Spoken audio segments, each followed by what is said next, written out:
안녕하세요. 밤라디오 민준에 오신 것을 환영합니다. 저는 40대 후반의 주부로 어린 시절부터 유복한 가정에서 자랐습니다. 저희 집에는 집안일을 도와주는 가사도우미가 여러 명 있었고 저를 돌봐주던 유모도 있었습니다. 아버지는 건설회사 사장이셨는데 술을 드시면 항상 같은 이야기를 반복하곤 하셨죠. 우리 예쁜 딸, 아빠의 꿈이 뭐였는지 알아? 아빠는 어릴 때부터 멋진 건물을 짓는 게 꿈이었어. 그래서 노가다부터 시작해서 현장 일을 배우기 시작했지. 지금은 이렇게 양복을 입고 다니지만 그때는 몸에 땀과 먼지 냄새가 배어 있었단다. 그 말이 나올 때마다 저는 아빠에게서 나는 술 냄새가 싫어서 코를 막곤 했습니다. 그 당시에는 아빠가 그렇게 힘들게 성공하셨다는 걸 잘 알지 못했죠. 풍족한 환경에서 자라다 보니 부족함을 느낄 일이 없었고 결핍이라는 걸 모르고 자랐습니다. 아버지는 공사 현장에서 노가다부터 시작해 지금의 건설회사를 세우셨는데 그 회사는 아버지와 가장 친한 고향 친구와 함께 시작한 동업체였습니다. 어릴 때는 아버지의 동업자 친구가 자주 집에 오셨지만 성인이 된 후로는 거의 본 적이 없습니다. 회사가 커지면서 두 분의 사이도 예전만큼 편하지 않은 것 같았습니다. 누가 회장이 될 것인가를 두고도 신경전이 있었던 것 같은데 결국 아버지가 회장 자리를 차지하게 되었습니다. 아버지는 회장이 된 후에도 그 친구분을 마음에 걸려 하셨죠. 그냥 그 친구에게 회장 자리를 주는 게 나았을까 라며 늘 고민하시곤 했습니다. 무슨 소리야? 당신 지분이 70%인 회사인데 당연히 당신이 회장이 돼야지 라고 엄마가 대꾸하시곤 했죠. 하지만 아버지는 그 친구에게 가장 큰 계열사 하나를 떼어주셨습니다. 그때 저는 고등학생이었고 그 일이 일어난 후로 아버지는 더 이상 그 친구와 편하게 지내지 못하셨습니다. 아버지는 늘 입버릇처럼 내가 더 잘해야지 라고 말씀하셨습니다. 엄마의 반대에도 불구하고 아버지는 동업자 친구에게 가장 큰 계열사 회장 자리를 주셨습니다. 그러던 어느 날 학교에 있던 저에게 엄마에게서 전화가 왔습니다. 딸, 지금 당장 병원으로 와. 병원에 도착했을 때 엄마는 너무 울어서 지쳐 있었고 아버지는 이미 세상을 떠나신 후였습니다. 원인은 협심증이었습니다. 아버지는 너무 큰 스트레스를 받아 결국 견디지 못하셨습니다. 아빠랑 동업했던 아저씨 기억나지? 주요 계열사 회장 자리 달라고 했던 그 사람. 그 사람과 관련된 문제로 인해 아빠는 회사에서 쫓겨났고 심지어 횡령 혐의까지 덮어 씌워졌습니다. 그 일로 검찰 조사를 앞두고 계셨는데 심장도 안 좋으신 아버지가 결국 그 스트레스를 견디지 못하셨던 것 같습니다. 그렇게 아버지는 세상을 떠나셨고 횡령 혐의로 인해 재산이 압류되면서 저와 엄마는 하루아침에 모든 것을 잃게 되었습니다. 이렇게 수정된 문장은 원래의 내용과 문체를 유지하면서 더욱 자연스럽고 흥미롭게 표현하려고 했습니다. 저는 고3이었지만 갑작스레 시골로 전학을 가게 되면서 모든 꿈이 사라지는 것만 같았습니다. 게다가 엄마가 암 진단을 받으면서 세상이 완전히 무너지는 듯한 느낌이었죠. 결국 엄마는 발병 후 반년도 채 지나지 않아 세상을 떠났고 하필 수능 하루 전날이었습니다. 저는 수능을 포기한 채 엄마의 빈소를 지켰고 결국 대학에도 진학하지 못했습니다. 외가에서 지내던 어느 주말 아침 잠결에 익숙한 목소리가 들려왔습니다. 죄송합니다. 회장님과 사모님 보고를 이제야 들었어요. 그 순간 저는 꿈을 꾸고 있는 게 아닌가 싶었습니다. 그 목소리는 바로 저를 키워준 유모의 목소리였습니다. 나가보니 유모가 눈물을 참으려는 듯한 표정으로 저를 향해 달려왔습니다. 세상에, 그 어린아이가 이렇게 아가씨가 다 되었네요. 유모는 제가 초등학교를 다닐 때까지 우리 집에서 계셨고 제가 중학교에 진학할 즈음에 일을 그만두셨던 분입니다. 유모는 제 손을 꼭 잡은 채 외할머니께 말씀드렸습니다. 괜찮으시다면 제가 아가씨를 모셔가고 싶어요. 예? 우리 손녀를요? 왜? 제가 지금 서울에 살고 있습니다. 우리 집에 모셔가서 재수 공부도 할 수 있게 도와드리겠습니다. 여긴 시골이라 적절한 재수학원도 없는 것 같고, 그래도 서울이 나을 것 같지 않으세요? 좋은 대학에 가고 독립할 때까지 제가 돌보고 싶어요. 저에겐 딸 같은 분이라서요. 외할머니는 조금 망설이셨지만 결국 저에게 선택권을 주셨습니다. 저는 고민도 없이 유모를 따라가겠다고 했습니다. 오랜만에 보았지만 유모는 어제 만난 것처럼 친근하게 느껴졌고 그 품에 안겨 자란 탓에 마치 제2의 엄마가 돌아온 것 같은 기분이 들었습니다. 그렇게 저는 간단한 짐을 챙겨 유모와 함께 서울로 향했습니다. 유모의 집은 34평대의 아파트였는데 유모는 가장 큰 방을 저에게 내어주셨습니다. 아가씨, 이 방은 화장실도 따로 있으니 이 방 쓰세요. 제 아들이 아가씨랑 나이가 비슷해서 거실 화장실을 함께 쓰시면 불편하실 거예요. 유모는 제 공부를 위해 방을 다 꾸며두셨다고 하셨습니다. 방에 들어가 보니 제가 전에 살던 집에서 쓰던 방처럼 꾸며져 있었습니다. 학원비랑 용돈도 다 줄 테니 아가씨는 다른 생각하지 말고 공부만 열심히 하세요. 아셨죠? 사실 저는 유모의 집에서 살면서 아르바이트로 학원비를 벌고 생활비도 낼 생각이었는데 유모는 이미 제가 다닐 재수학원까지 모두 등록해 두셨더라고요. 저는 너무 미안한 마음에 유모에게 말했습니다. 이제부터 이모라고 불러도 돼요? 그럼요. 이모도 이제 말 놓을게요. 존댓말은 내가 해야지. 처음에는 저에게 말을 놓지 못하겠다던 유모도 점차 저를 딸처럼 대해주기 시작했습니다. 물론 유모의 집에서도 불편한 점이 하나 있긴 했습니다. 그것은 바로 대학생인 유모의 아들과 마주칠 때였습니다. 저는 주로 재수학원에 있거나 방에서 공부만 했기 때문에 마주칠 일이 많지 않았지만 같은 집에 살다 보니 아예 안 볼 수는 없더라고요.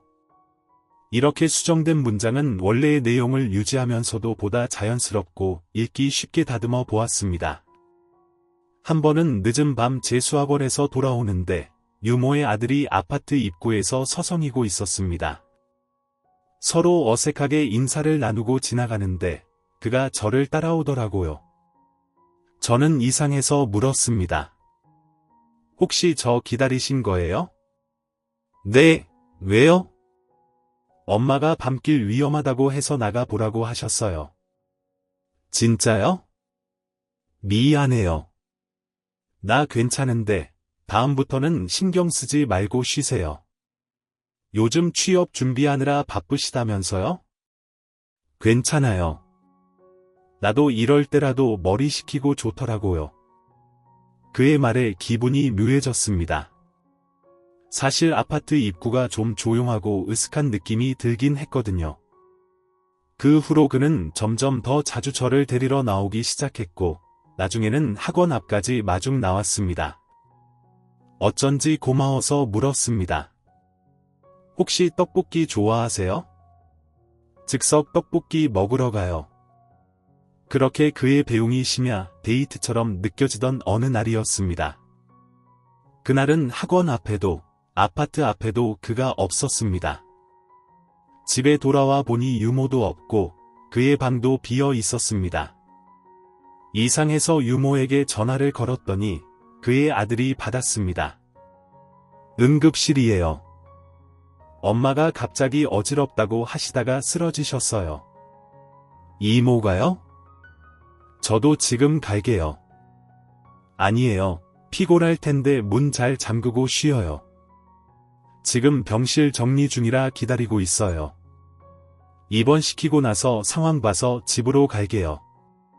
유모가 갑자기 쓰러졌다는 말에 심장이 철렁 내려앉았습니다.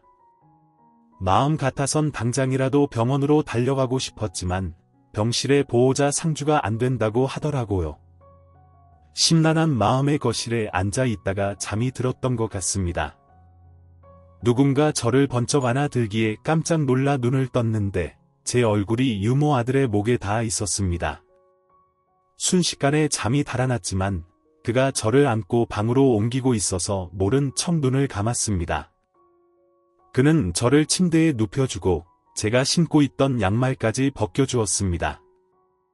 그 순간 발냄새가 나는 건 아닐까 신경 쓰였지만 차마 눈을 뜰 수 없었습니다. 그 다음엔 이불을 덮어주기에 곧 나가려니 생각했지만 발소리도 문이 닫히는 소리도 들리지 않았습니다. 적막한 가운데 마른 침이 자꾸 넘어가서 미칠 지경이었는데 그의 손이 제 뺨에 닿았습니다. 너무 놀라서 결국 눈을 뜨고 말았죠. 미안해요. 나 때문에 깬 거예요? 아니요. 그게 아니라 뺨에 머리카락이 달라붙어 있어서 떼주려고 했어요. 근데 만져보니 졸다가 침을 흘렸는지 머리카락이 달라붙어 있더라고요. 저는 침자국이 보일까 봐 급히 고개를 숙였습니다. 그럼 이모는 어떻게 됐어요? 검사 몇 개 받고 괜찮으면 퇴원하실 거예요. 그럼 오전에는 제가 갈게요. 그래 줄래요? 그럼 내가 강의 듣고 교대하러 갈게요. 네. 그리고 다시 정적이 흘렀습니다. 숨이 막힐 것 같은 정적 속에서 그가 말했습니다. 못 데리러 가서 미안해요. 이 수정된 문장은 원래의 내용을 충실히 반영하면서도 자연스럽고 흥미롭게 표현되었습니다.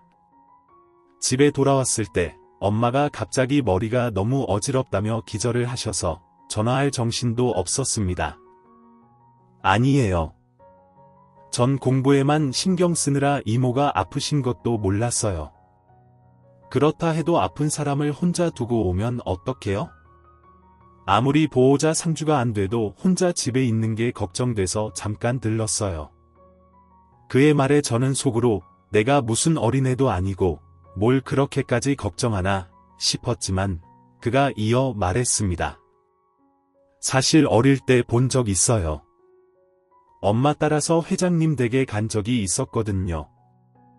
회장님이랑 사모님 참 좋은 분들이셨는데 안타깝게 생각해요. 그렇게 말해줘서 고마워요. 갑자기 엄마 아빠가 보고 싶네요. 이제 우리가 가족이 되어줄게요. 혼자라고 생각하지 말아요. 그럼 오빠인 건가요? 그렇지. 그렇게 우린 오빠 동생이 되었죠. 하지만 그 관계도 오래가지 못했습니다. 어느 날 그에게 여자친구가 있다는 사실을 우연히 알게 되었거든요. 자기야 미안해. 당분간 밤에는 못 볼 것 같아. 대신 주말에 보자. 저는 베란다에서 그가 전화 통화하는 소리를 우연히 듣게 되었습니다. 통화 내용을 들어보니 매일 밤 저를 데리러 오느라 여자친구와 데이트를 못하고 있었고 여자친구는 그 점에 대해 불만이 많아 보였습니다. 저는 통화가 끝나기를 기다렸습니다. 통화를 마친 그가 저를 발견하고는 많이 놀라더라고요. 여기 있었어? 여자친구 있었구나. 그럼 여자친구랑 데이트해야지. 맨날 날 데리러 오면 어떡해? 이제부터 오지 마. 그렇게 말한 뒤 저는 생안이 방으로 들어가 버렸습니다. 겉으로는 그를 배려하는 척 말했지만 속에서는 화가 끓어올랐습니다. 그에게 여자친구가 있다는 사실에 왜 그렇게 화가 나는지 저조차도 제 마음을 모르겠더라고요. 다음 날도 그는 저를 데리러 왔고 저는 결국 화를 내고 말았습니다. 여자친구까지 있는 사람이 왜 이래? 가서 여자친구 만나. 싫어. 왜 싫은데? 그러다 여자친구랑 헤어지면 내 탓하려고? 네 탓이야. 뭐, 너한테 오고 싶어. 언젠가부터 그렇게 돼버렸어. 이러면 내가 나쁜 놈이잖아. 갑자기 무슨 소리를. 내 여자친구 벌써 바람만 3번 피웠어. 그래도 참았어. 여자친구를 사랑한다고 믿었으니까. 근데 이제는 그 일을 핑계로 걔랑 헤어지고 싶어. 그리고 너한테 오고 싶다고. 그의 갑작스러운 고백에 저는 당황해서 아무 말도 나오지 않았습니다. 그는 눈물까지 글썽이며 말했습니다. 무서워. 내 욕심껏 널 붙잡았다가 헤어지기라도 하면 우리는 가족도 뭣도 아닌 거잖아. 그의 말을 듣고 저는 정신을 차리기로 했습니다. 저를 거둬준 유모와의 관계를 생각해서라도 이건 아니다 싶었죠. 저는 공부에만 열중했고 결국 원하는 대학에 합격했습니다. 이 수정된 문장은 원래의 내용을 유지하면서도 보다 자연스럽고 읽기 쉽게 다듬어 보았습니다. 그 즈음 유모의 아들도 취업에 성공했어요. 물론 그는 전에 사귀던 여자친구와는 이미 헤어진 눈치였습니다. 어느 날 유모가 저에게 말하더군요. 우리 아들 그 여자애랑 헤어졌대. 바람을 그렇게 피우던 애였는데 이제야 헤어지니까 내 속이 다 후련해. 아무리 말해도 들을 생각이 없더니 무슨 일로 헤어질 결심을 한 건지 모르겠어. 유모의 말을 듣고 괜히 뜨끔했지만 그래도 그가 그런 바람둥이 여자친구와 헤어진 건 잘한 일이다 싶었어요. 그러던 어느 날 학교에서 늦게 돌아오는데 아파트 입구에서 유모의 아들이 어떤 여자와 싸우고 있더군요. 난 너랑 못 헤어져. 진짜 왜 이래? 2번 다시는 바람 안 피울게. 제발 이러지 마. 너야말로 이러지 마. 다 끝난 얘기잖아. 너 지난달에도 클럽에서 만난 남자랑 호텔 갔잖아. 나 그 얘기 다 들었어. 다른 여자 생겼어? 그건 왜 그런 거 아니잖아. 넌 나 사랑하잖아. 딱 보니 그 전 여자친구인 것 같았습니다.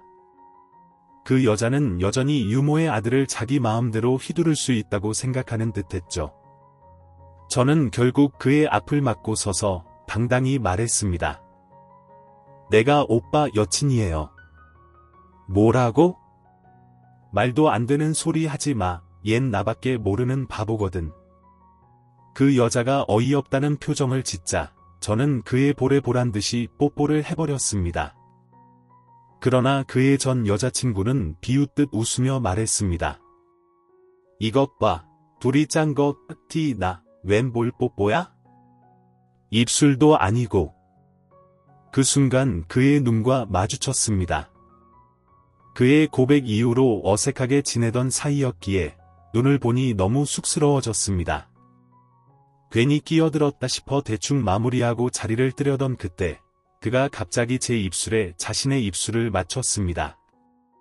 저는 놀라서 숨도 제대로 못 쉬었지만 입술을 뗀 후 그가 저를 똑바로 바라보며 말했습니다. 내가 사랑하는 여자야. 확인했으면 이제 그만 가. 그의 말은 전 여자친구를 향했지만 시선은 오롯이 저를 향하고 있었습니다. 그의 전 여자친구는 화를 내며 자리를 떠났고 그는 저를 보며 말했습니다. 내 말을 책임져.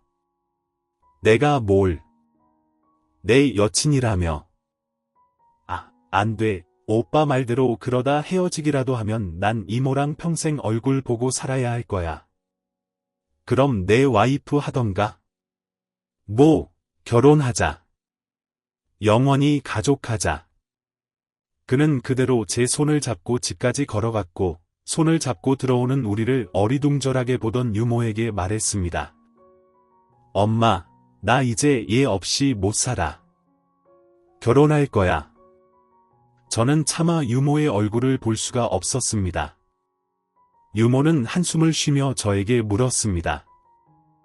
아유, 정말 괜찮겠어? 내가 대학까지 졸업시켜서 좋은 선자리 알아보려고 했는데.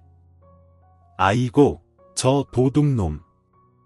유모가 한숨을 쉬기에 저는 제가 그의 짝으로는 못마땅한 줄 알았어요. 그런데 유모는 제가 아깝다며 아들을 나무라더군요. 너 진짜 잘할 자신 있어? 이 수정된 문장은 원래의 내용을 유지하면서도 자연스럽고 읽기 쉽게 다듬어 보았습니다. 우리 아가씨 아니 우리 희주 이 불쌍한 거 호강시켜줄 자신 있냐고. 엄마 고마워. 당연히 자신 있지. 호강시켜줄 거야. 그렇게 몇 년 뒤 저는 대학을 졸업함과 동시에 그와 결혼했습니다. 유모는 저희 시어머니가 됐고 저는 며느리가 되었죠. 그 남편은 사업을 시작했는데 사업이 꽤 잘 되고 있었어요. 그러나 결혼 후 얼마 지나지 않아 남편은 투자 사기 혐의로 피소되었습니다. 누구도 예상하지 못한 일이었고 남편이 구치소에 수용되자 시어머니는 그 충격으로 쓰러지고 말았습니다. 어머니, 우리 그이 괜찮을 거예요. 사기 혐의라니 그럴 리가 없어요. 어머니가 가장 잘 아시잖아요. 그러나 그 시어머니는 음식도 잘 못 먹고 기력이 하나도 없는 모습이었습니다. 내가 죽고 나면 청주에 있는 시골집으로 가봐. 청주야, 내 고향 집이야. 유모일 그만두고 살았던 집이기도 해. 거기 보면 가장 큰 장독대가 있을 거야. 그 장독대를 꼭 열어봐. 시어머니는 그 말을 마지막으로 세상을 떠났고 얼마 후 남편은 재판 결과 무죄로 풀려났습니다. 저는 남편과 함께 시어머니가 말한 청주 집으로 갔고 함께 장독대를 연 순간 너무 놀라 개거품을 물고 말았습니다. 사실 청주 집에 가기까지 시간이 좀 걸렸어요. 남편이 무죄를 받은 뒤 꽤 오래 힘들어 했거든요. 시어머니가 세상을 떠난 게 자신의 잘못이라고 생각했고 저는 저희 부모님이 연이어 세상을 떠나던 즈음이 떠올라 남편의 심정을 이해했습니다. 여보 그래도 날 위해서 힘을 좀 내줘. 나 무서워. 우리 엄마 아빠처럼 당신도 어머니 따라갈까봐. 남편은 그제야 기운을 좀 차리더라고요. 여보 미안해. 나 절대 안 그래. 걱정하지 마. 그냥 엄마한테 너무 죄송해서 사업하다 보면 이런저런 일도 겪는 거잖아. 어머니가 조금만 더 버텨주셨으면 당신 무죄로 나온 것도 보셨을 텐데 엄마가 충격받을 만도 하지. 엄마는 늘 나한테 정직하라고 가르치셨거든. 당신 집에서 유모일 하시면서도 절대 당신 집에 있는 물건 하나 손댄 적이 없다고. 그게 늘 자부심이셨어. 우리 어머니 진짜 정직한 분이었지. 우리 엄마도 진짜 신뢰했었어. 우리 집에서 일하던 어떤 사람들보다 더 당신이 기억하는 우리 엄마는 어땠어? 진짜 어렸을 때 어머니가 내 진짜 엄마인 줄 알았어. 그만큼 유모랑부터 지내는 시간이 더 길었거든.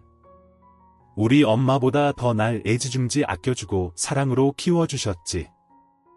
나한테는 진짜 엄격한 엄마였는데 나한테도 어리광만 받아주던 유모는 아니었어. 잘못하면 혼도 내고 예절도 가르쳐주고 결국 우리 엄마가 키운 두 사람이 만나서 결혼한 거네. 그러게 어머니 손에서 큰 우리 둘이 가족이 됐네. 그렇게 우리 부부는 또 한 명의 가족을 잃은 슬픔을 함께 위로하며 극복해 나가기 시작했습니다.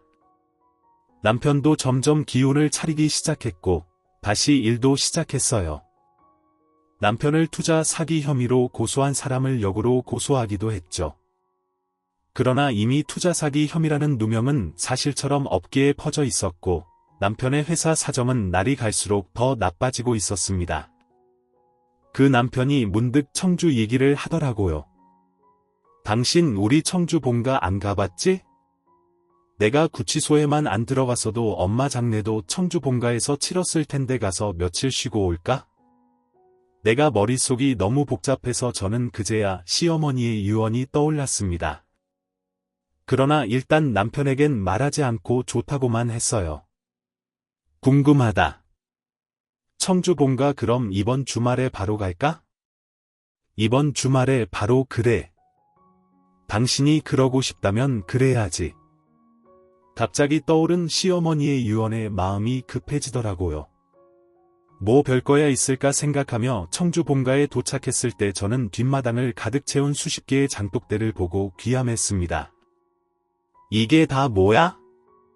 이거 엄마가 담근 거. 여기가 우리 엄마 고향 집인데 원래 외주 할머니가 장을 담그셨거든. 이 안에 장이 다 들어있는 거야. 그럼 이쪽으로 와봐.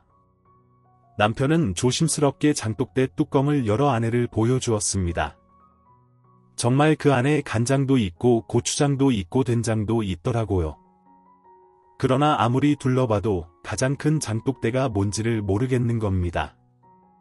저는 그제야 남편에게 실토했어요. 사실 어머니가 나한테 남긴 말이 있었어. 당신 구치소에 있을 때 뭔데? 청주 시골집에 있는 가장 큰 장독대를 열어보라고 하시더라고. 가장 큰 장독대 당신도 잘 모르겠지. 장독대가 이렇게 많은데 어떻게 찾지?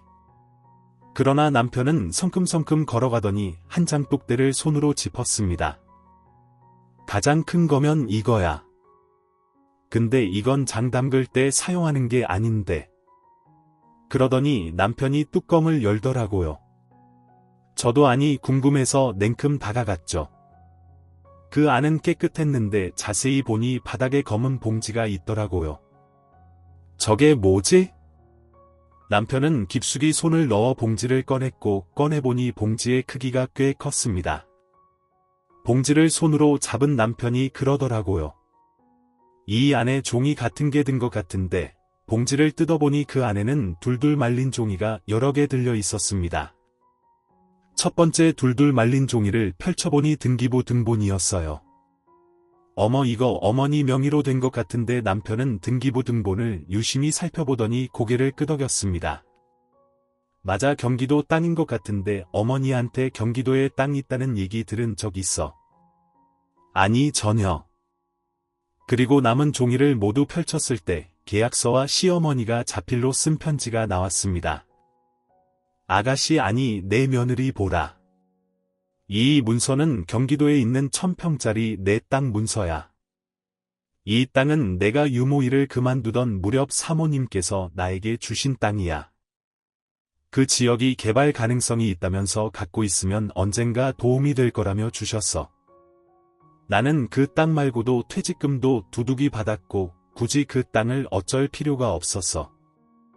그렇게 잊고 지냈는데 어느 날 보니 땅값이 많이 올랐더라고. 만약 내 아들이 재판 결과 감옥에 가게 되거든. 며느리 네가 필요한 곳에 잘 쓰길 바란다. 내 아들이 호강시켜주겠다는 약속을 못 지킬까봐 노파심에 이렇게 남기게 됐어. 넌 나에게 딸이었고 며느리였고 무엇보다 내 가족이었다. 내 아들이 많이 부족하겠지만 부디 사랑으로 용서해 주렴. 이렇게 못난 아들을 맡기고 가서 미안하다. 그렇지만 내가 있어서 내가 좀 편히 눈을 감을 것 같아. 시어머니의 편지를 읽던 저는 눈물을 터뜨렸고 남편 역시 엉엉 울더라고요. 우리 엄마는 내가 진짜 투자 사기 혐의로 감옥에 갈 줄 알았나 봐. 구속영장까지 청구돼서 구치소에 갇히니까 아무리 아들이어도 속은 알 수 없는 거라고 생각하셨어. 그러더니 나한테만 청주 시골집 얘기를 하시더라고. 도대체 무슨 일인가 했는데 우리 엄마가 드린 거구나. 그럼 당신 거는 아니지. 이건 어머니가 받으신 거잖아. 어머니 것 맞고 상속을 받아야 한다면 아들인 당신이 받아야지. 나는 당신 명의로 해도 상관없어. 난 그렇게 못해. 일단 이 땅부터 보러 가자. 도대체 어디 있는 땅인지부터 알아봐야지. 저는 남편과 함께 등기부 등본에 있는 경기도 땅을 보러 갔습니다. 땅을 본 저와 남편은 입이 쩍 벌어지고 말았죠.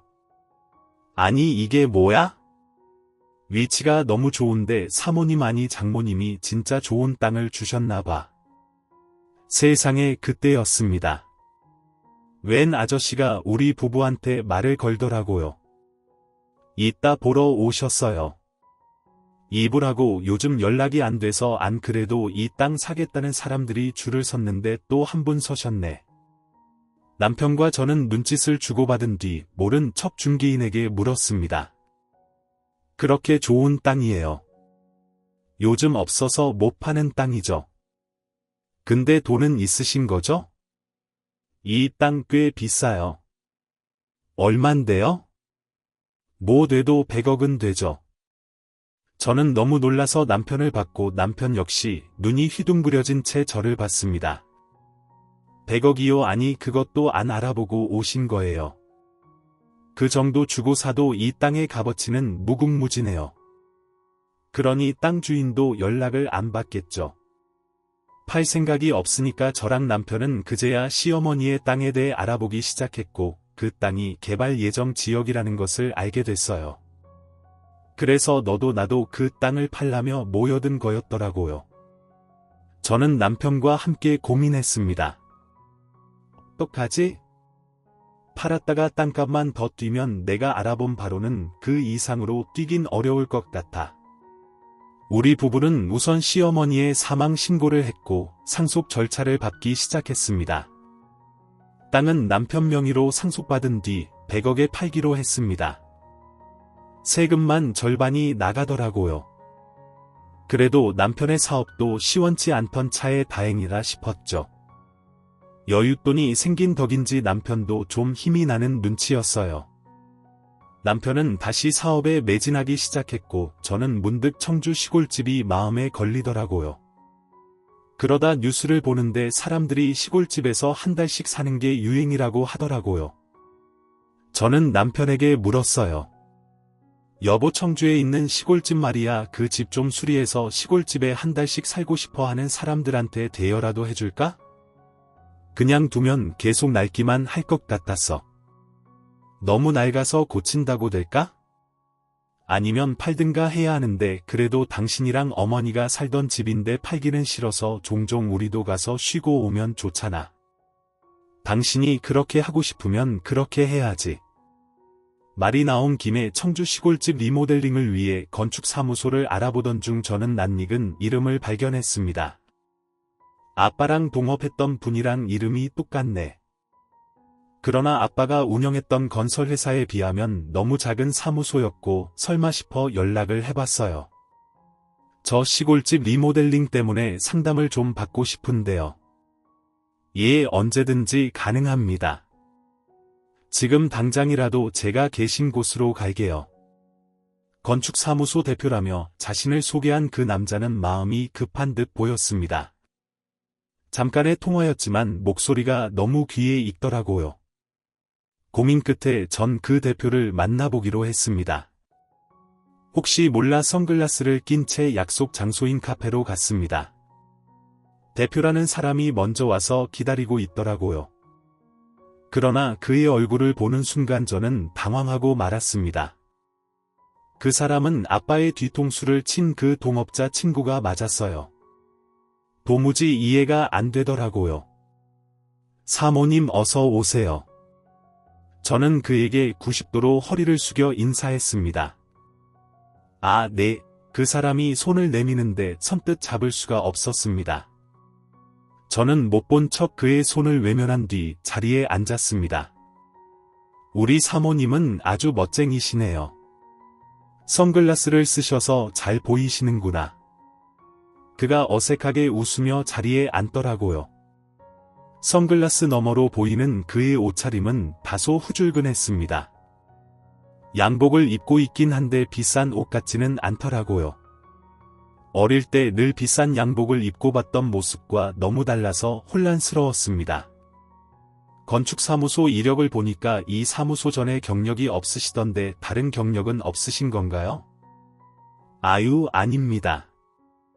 제가 건설회사 계열사 회장이었어요. 그러셨구나.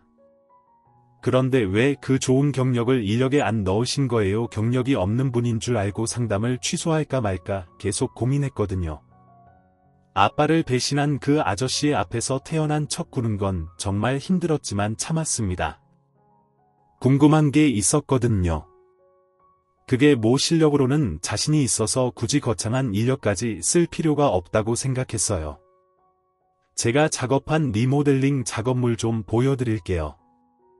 이게 진짜 저의 이력이죠. 그는 노트북을 펼치더니 작업물을 보여주기 시작했습니다. 이게 다 제가 직접 설계해서 리모델링한 작업이에요. 저는 선글라스를 쓰고 있었는데도 표정 관리가 안 되더라고요. 멋있죠? 네, 그러네요. 누가 한 건지 참 잘 만들었네요. 그게 바로 접니다. 제가 이 바닥을 꿰뚫고 있는 사람입니다. 사모님이 원하시는 비용에 맞춰서 최고의 퀄리티로 한번 뽑아보겠습니다. 듣자 하니 청주의 오래된 시골집이라던데 아예 쌈 매고 새로 지으시는 건 어떠세요? 그가 보여준 작업물은 저희 아빠가 주도해서 한 프로젝트들이었습니다. 저희 아빠는 건축을 전공한 뒤 노가다부터 뛰어 현장을 익힌 분이었고, 동업한 친구는 무관한 전공을 했지만 부족한 아빠의 사업 자금 일부를 보탠 사람이었어요. 사실상 건축이나 건설에 대한 전문성이 없는 사람이었고, 그 결과 상장 후 아빠가 회장이 된 것도 있었습니다. 그런데 제 눈앞에서 아무렇지 않게 아빠가 직접 설계한 작업물을 자신이 한 거라고 보여주더라고요. 전 구옥이 좋은데요. 그렇긴 한데 너무 오래된 집은 냄새가 나서 요즘엔 그냥 구옥인 척 새로 짓는 경우가 많아요. 그게 더 좋은 건가요? 그러며 새로 지으니 더 안전하고 깔끔하고 전 오래전 아빠의 말이 떠올랐습니다. 어릴 때 아빠는 종종 저를 무릎에 앉혀놓고 설계 작업을 하시곤 했어요. 이건 리모델링이라는 작업인데 구옥의 구조와 분위기를 그대로 살려서 멋지게 완성해보려고 이런 오래된 한옥들이 뼈대가 튼튼한 경우가 많거든. 이걸 살리고 안 살리고에 따라서 비용 차이도 커. 저는 어린 마음에 그게 무슨 소리인지 전혀 이해하지 못했어요. 그러나 저에게 리모델링 대신 새로 건축을 하라고 보채는 아빠를 배신한 친구와 마주하자 건축가로서 아빠의 정신이 얼마나 의뢰인을 생각하고 구옥의 가치를 소중하게 여겼는지 알 수 있었죠? 좋아요. 일단 고려해보죠. 저는 그에게 동조하는 척했습니다. 그럼 일단 계약서부터 보여드릴까요? 저한테 뭐 더 궁금한 건 없으세요? 예. 일단 계약부터 하시고 얘기하시는 게 제가 어떤 방향으로 집을 짓고 싶은지는 들어보시고 계약서를 주셔야 하는 거 아니에요? 제가 성격이 좀 급해요. 그만큼 자신 있다는 뜻이죠. 얼른 계약해서 착수하고 싶은 마음에 그만. 그럼 우리 사모님이 원하시는 게 뭔지 한번 들어볼까요? 정말 제대로 일을 할 생각이 있긴 한 건지 의심스러운 태도였습니다. 결국 저는 그에게 가계약서를 작성하자고 했습니다. 가계약금은 바로 드릴게요. 그러시겠어요? 혹시 가계약금을 오늘 바로 주실 수 있는지 아니나 다를까? 그는 돈이 급한 게 분명해 보였어요. 혹시 가계약금을 바로 받으셔야 하는 상황인가요? 저는 솔직한 걸 좋아하거든요. 혹시 바로 필요하신 거면 지금이라도 입금해 드릴 수 있어요. 아유, 우리 사모님 젊은 분이 말이 이렇게 잘 통하네. 사실 제가 큰 회사에서 나와서 사무소를 차린 지 얼마 안 됐거든요. 그래서 아직은 좀 빠듯해요. 그렇다고 공사를 못할 것 같으면 이렇게 상담을 받지도 않죠. 다만 소소하게 나가는 것들이 좀 급해서요. 그러셨구나. 근데 왜 건설회사 회장님까지 하시던 분이 왜 건축사무소를 차리신 거예요? 아, 그는 당황한 기색이 역력해 보였습니다. 제가 도전적이거든요. 회장으로 있어 보니까 골치 아픈 일만 많고 제가 진짜 하고 싶은 건설 일은 제대로 할 수가 없더라고요. 그래서 차라리 작아도 내가 원하는 일을 할 수 있는 건축사무소를 차리자 싶었죠. 그때 남편에게서 문자가 도착했습니다. 그 사람 비리로 회사에서 쫓겨났대. 사실 이 자리에 나오기 전 남편에게 문자를 보내뒀거든요. 저희 아빠가 세운 건설회사 상황 좀 알아봐 달라고요. 제가 인터넷에 검색해서는 자세한 상황을 전혀 볼 수가 없게 돼 있었거든요. 남편이 사업을 하면서 여기저기 인맥이 좀 많이 있었어요. 덕분에 진실을 알아낼 수 있었죠. 근데 그 사람 아버님 배신했다는 그 친구 아니야. 엄마가 당신을 집으로 데려오고 싶다면서 설명해준 적이 있거든. 아버님이 동업했던 친구인데 배신을 당한 것 같다고. 어디 배신만 당했으면 다행이게요. 그 일을 시작으로 우리 집이 풍비박살 난 걸 생각하면 도저히 용서할 수 있는 사람이 아니었습니다. 저는 그 자리에서 그에게 가계약금 500만 원을 입금해 주었습니다. 그는 뛸 듯이 기뻐하더니 조만간 다시 뵙자며 서둘러 자리를 피하더라고요. 저는 몰래 그의 뒤를 미행했고 그가 웬 달동네에 다 무너져가는 판잣집으로 들어가는 걸 봤어요. 우리 아빠 뒤통수를 제대로 치더니 결국 저 꼴이구나. 며칠 뒤 미팅을 약속한 날짜가 됐지만 그 대표는 나타나도 연락도 받지 않았습니다. 또 며칠 뒤 다시 전화를 걸었더니 아예 없는 번호라도 뜨더라고요. 그 사람 이 업계에서 제일 안 좋기로 유명하대. 사람 근본이 어디 가겠어. 그래도 그렇지 가계약금을 덥석 넣어주면 어떻게 다 큰 뜻이 있지. 저는 그 대표를 사기죄로 고소했고 그를 마지막으로 본 달동네 판잣집 위치를 알려주었습니다. 결국 그는 24시간도 되지 않아 붙잡혔어요. 경찰서에서 저를 본 그가 무릎까지 꿇으며 빌더라고요. 제가 사정이 어려워서 그랬습니다. 사모님 한번 봐주시면 온갖 불쌍한 척은 다 하길래 그의 앞에서 선글라스를 벗었습니다. 제 얼굴을 보던 그가 고개를 갸웃거리더라고요. 저 혹시 고향이 어디세요? 어디서 뵌 것 같은데. 저는 그의 눈을 똑바로 보며 말했습니다. 보셨겠죠? 저희 아빠랑 동업도 하셨으니까. 그제야 그는 눈이 튀어나올 듯 놀란 표정을 지었고 저는 그의 얼굴에 대고 말했습니다. 선처는 없어요. 우리 아빠한테 횡령 혐의까지 씌워서 배신한 걸 생각하면 이 정도로는 속이 시원하지 않지만 굳이 당신 같은 사람한테 내 에너지와 시간을 더 쓰고 싶진 않아요. 횡령 혐의는 사실이었어? 네 아빠는 그래서 쫓겨난 거라고. 그럴 리가요. 네가 어떻게 알아? 증거 있어? 난 증거가 다 있겠죠. 본인이 하신 걸 테니까 무슨 헛소리야? 네 아빠가 한 거 맞다니까? 아니요. 아저씨가 한 거죠. 그러니까 결국 횡령으로 쫓겨나셨겠죠. 제 말에 그 아저씨도 더는 반박을 못하더라고요. 그때였습니다. 경찰이 전산으로 뭔가를 확인하더니 저에게 그러는 겁니다. 이분 본인이 계열사 회장으로 있던 건설회사 횡령 혐의로 이미 긴급 체포 대상이었네요. 큰일 하셨습니다. 저도 참고인 조사를 받고 있는데 조금 뒤 비싼 양복을 입은 중년의 남자가 다급히 경찰서로 들어오더라고요. 저와 잠깐 눈이 마주쳤는데 그 남자가 저에게 냉큼 걸어오는 겁니다. 아가씨. 네, 저요. 윤 회장님 따님 맞으시죠? 저희 아빠를 아세요? 당연히 알죠. 제가 회장님은 내내 모셨는데 제가 외국에 파견 근무 나가 있는 사이에 횡령 혐의에 저 인간에게 배신까지 당하셨더라고요. 제가 얼마나 찾았는지 아십니까? 저를요. 설마 저 인간 아가씨께서 잡으신 겁니까? 그는 아빠를 배신한 친구를 가리켰습니다. 네, 맞아요. 저 사람 횡령 내역이 모두 들통났어요. 윤 회장님께 뒤집어 씌웠던 횡령 혐의까지 다 저 사람이 한 짓이더라고요. 지금 몇 달 만에 잡힌 겁니다. 결국 윤 회장님의 하늘 아가씨께서 직접 풀어주셨네요. 그는 아빠가 신입사원일 때부터 눈여겨본 회사의 인재였다고 했습니다. 중역이 되기 전에 외국에서 경험을 쌓고 오라며 저희 아빠가 그를 태국 건설 현장에 파견 근무를 보냈다고 하더라고요. 그런데 저희 아빠가 다녀오면 중책을 맡기겠다는 말만 남긴 채 세상을 떠나고 만 거였죠.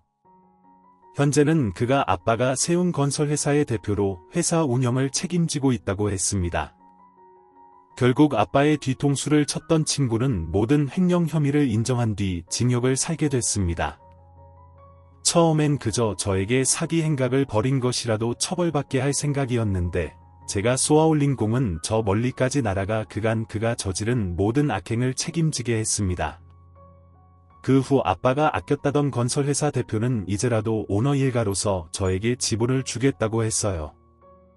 저는 괜찮다고 했지만 그는 한사코 지분을 선물하고 싶다고 하더라고요. 결국 전 조금만 달라고 했습니다. 아빠가 일군 회사니까 지분을 조금 가진 것도 의미는 있겠다 싶었어요.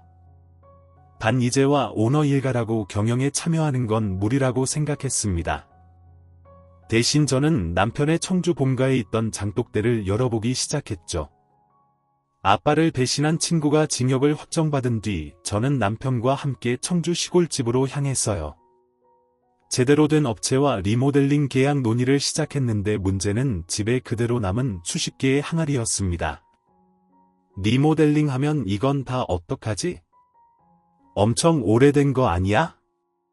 엄청 맛있을 걸 우리가 가져가지 뭐 이 많은 걸 다 어디다 보관해. 그래도 버리긴 아까운데 진짜 맛있거든. 남편이 하도 맛있다고 하니까 저도 궁금해서 맛을 봤어요. 그런데 진짜 너무 맛있더라고요.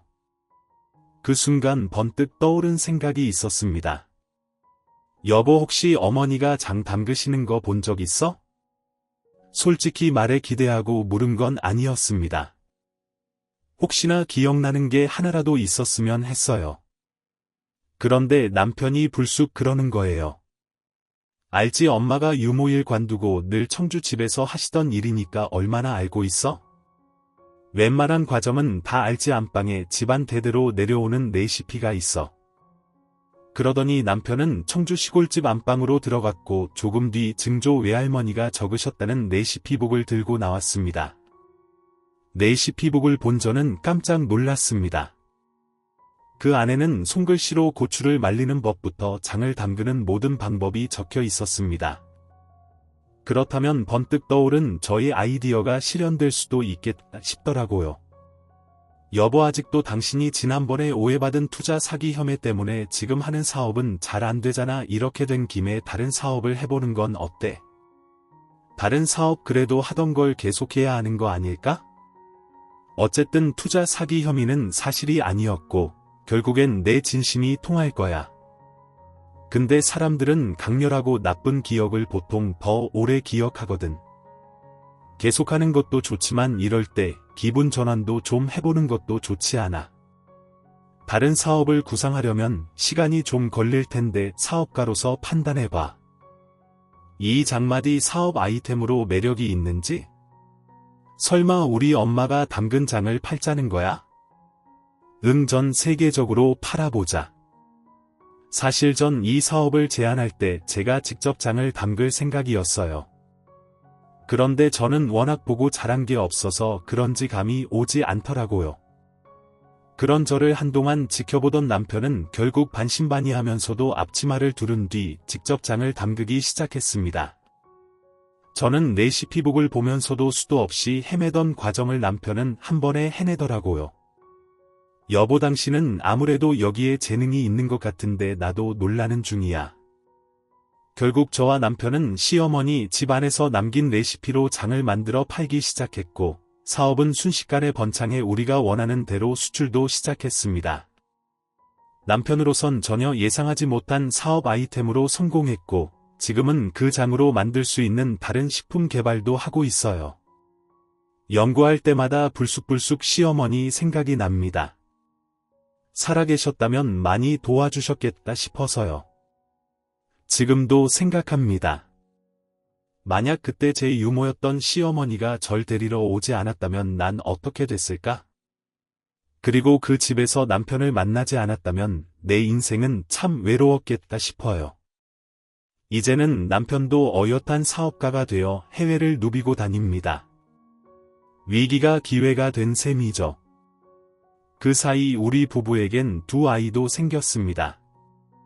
첫째는 아들로 중학생이 됐고 둘째는 딸로 초등학생이 됐어요.